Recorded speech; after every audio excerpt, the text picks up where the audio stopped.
लेकिन आपको बता दें कि अजित पवार के विमान हादसे की जो असली वजह है वो जांच के बाद पता चलेगी। लेकिन अभी फिलहाल जो बातें समझ में आ रही हैं, पहली वजह यह बताया जा रहा है कि कोहरा और कोहरे की वजह से लैंडिंग के समय विमान को और पायलट को दिक्कत हो रही थी। लैंडिंग के दौरान उनको परेशानी सामने आ रही थी। एयरपोर्ट पर आईएलएस न होने की वजह से भी दिक्कत का सामना पायलट कर रहे थे और यही वजह थी कि एक बार लैंड करने की कोशिश के बाद दोबारा उन्होंने उड़ान भरा और लौटकर आकर लैंड करने की कोशिश की। बिल्कुल, और यही वजह है कि शुरुआती जांच में फिलहाल यही कहा जा रहा है कि कोहरे की वजह से ये जो क्रैश है ये हुआ है। लेकिन इस सबके बीच में पश्चिम बंगाल की मुख्यमंत्री ममता बनर्जी का एक बड़ा बयान सामने आ गया है।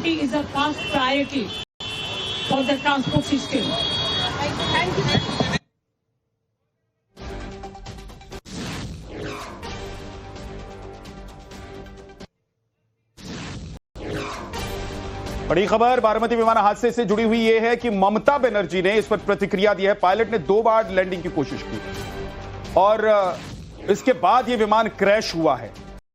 ममता बनर्जी ने इस बीच जो प्रतिक्रिया दी है, अपने पुराने गुट में लौटने वाले थे अजित पवार, तो एक तरीके से वो सवाल उठा रही है और वो जाहिर सी बात है कि पश्चिम बंगाल में चुनाव है और इस दौरान उनकी बयानबाजी जो होती है या उनकी जो बातें, उसमें पूरी तरीके से विपक्षियों पर हमला और राजनीति से ओतप्रोत उनका बयान होता है। लेकिन कम से कम अवधेश जी, मैं मानता हूं जब इस तरह की बड़ी दुर्घटना होती है तो थोड़ी सी संवेदना और थोड़ा सा इंतजार जरूरी होता है। अगर ममता बनर्जी जी ने ऐसा कहा है तो फिर तो अब ये माना जाएगा कि संवेदनशीलता मनुष्य की समाप्त हो गई। अब ये तो अजित पवार जी ने की तो उनसे फोन पर कभी बात हुई होगी, मुझे उसमें भी संदेह है कि कब होती होगी। अजित पवार उनको छोड़ के जाएंगे तो ये तो कहीं से कोई खबर भी नहीं थी, कहीं से कोई बातचीत भी नहीं थी, कुछ ऐसी घटना भी नहीं थी। इसलिए ये तो अगर एक बार में अवधेश जी जो पूरा बयान है सामने आया था 2 हफ्ते पहले, जिसमें एनसीपी को एक होने की बात यहां पर कही गई थी। शरद पवार के साथ में मनमुटाव खत्म हो गए, अजित पवार ने कहा था। उसके बाद में बहुत ज्यादा चर्चाएं भी होती हुई नजर आई थी कि क्या एनसीपी एक साथ आ जाएगी। जो लोग वहां की राजनीति पर नजर रखते थे, इस समय की परिस्थिति में शरद पवार तो इधर आ सकते थे, ये लोग उधर जाने वाले नहीं थे। बिल्कुल साफ था इनका कद राजनीतिक तौर पर, जमीनी तौर पर बढ़ा हुआ। एक बार मैं अवधेश जी, मैं आपको रोक रहा हूं, आप कंटिन्यू कीजिएगा। लेकिन ममता बनर्जी ने क्या कहा है वो एक बार मैं पढ़ के सुना देता हूं अपने दर्शकों को।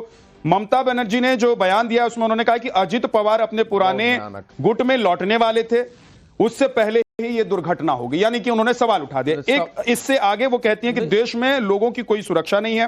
पहले अहमदाबाद में इतने लोगों की जान चली गई और अब इस हादसे में अजित पवार की जान चली गई। देश के मुख्यमंत्री समय कम होने की वजह से चार्टर्ड फ्लाइट में सफर करते हैं, ऐसे में उनकी सुरक्षा का क्या है। हम इस हादसे से बड़ा परेशान है, शब्द नहीं है हमारे पास।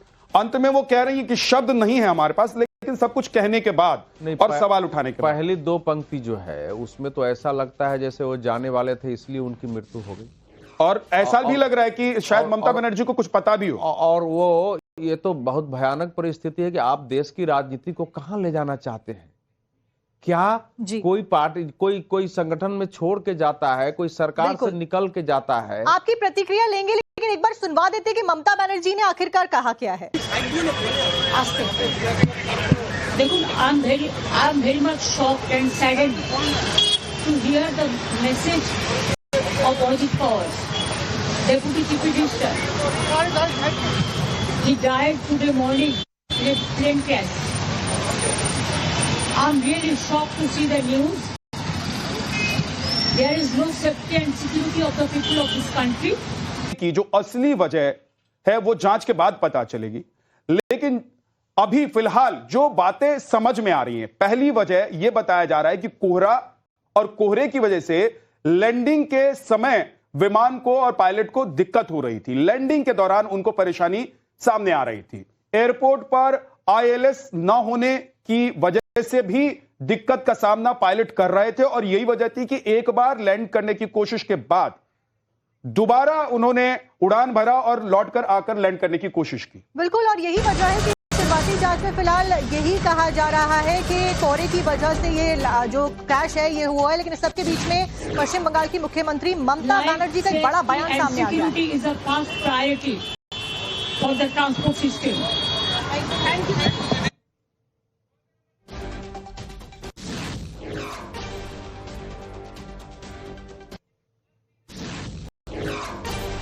बड़ी खबर बारामती विमान हादसे से जुड़ी हुई यह है कि ममता बनर्जी ने इस पर प्रतिक्रिया दी है। पायलट ने 2 बार लैंडिंग की कोशिश की और इसके बाद यह विमान क्रैश हुआ है।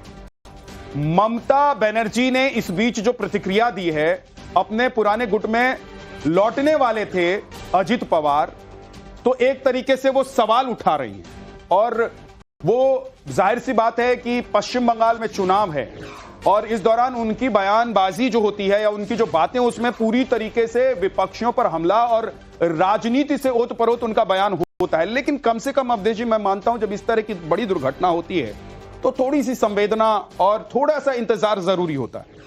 अगर ममता बनर्जी जी ने ऐसा कहा है तो फिर तो ये अब ये माना जाएगा कि संवेदनशीलता मनुष्य की समाप्त हो गई।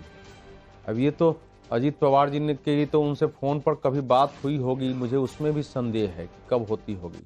अजित पवार उनको छोड़ के जाएंगे तो ये तो कहीं से कोई खबर भी नहीं थी, कहीं से कोई बातचीत भी नहीं थी, कुछ ऐसी घटना भी नहीं थी। इसलिए ये तो अगर एक बार में अवधेश जी जो पूरा बयान है सामने आया था 2 हफ्ते पहले, जिसमें एनसीपी को एक होने की बात यहां पर कही गई थी। शरद पवार के साथ में मनमुटाव खत्म हो गए, अजित पवार ने कहा था। उसके बाद में बहुत ज्यादा चर्चाएं भी होती हुई नजर आई थी कि क्या एनसीपी एक साथ आ जाएगी। जो लोग वहां की राजनीति पर नजर रखते थे, इस समय की परिस्थिति में शरद पवार तो इधर आ सकते थे, ये लोग उधर जाने वाले नहीं थे, बिल्कुल साफ था। इनका कद राजनीतिक तौर पर, जमीनी तौर पर बड़ा होगा। एक बार मैं अवधेश जी, मैं आपको रोक रहा हूं, आप कंटिन्यू कीजिएगा, लेकिन ममता बनर्जी ने क्या कहा है वो एक बार मैं पढ़ के सुना देता हूं अपने दर्शकों को।